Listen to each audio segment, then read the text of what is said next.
നമ്മൾ ഈ speed dial add ചെയ്യുന്നതിനെ കുറിച്ചാണ് ചെയ്യുന്നത്. അപ്പോൾ എനിക്ക് അങ്ങനെ അറിയില്ല, പിന്നെ അത് ആദ്യമായിട്ട് ചെയ്യാണ്. നമ്മൾ ഫസ്റ്റ് പോയി സ്പീഡ് ഡയൽ പോയിട്ട് ഓൺ ആക്കുക. ജസ്റ്റ് കോണ്ടാക്ട്സിൻ്റെ ആ സെറ്റിങ്സ് ഉണ്ടാക്കുക. സ്പീഡ് ഡയൽ നോക്കിയാൽ 105. അതിനുശേഷം നമ്മൾ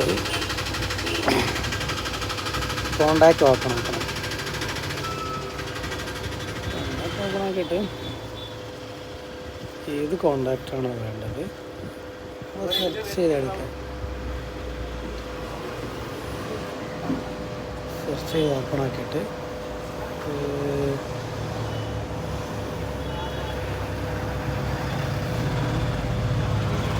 അങ്ങനെ ഡീറ്റെയിൽ എടുക്കുക.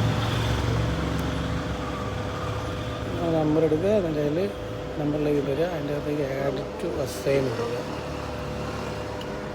സ്പീഡാണെങ്കിൽ നമ്പർ താഴെയാണെങ്കിൽ അസൈൻ. ഓക്കെ, നമുക്ക് 4ാം നമ്പറിൽ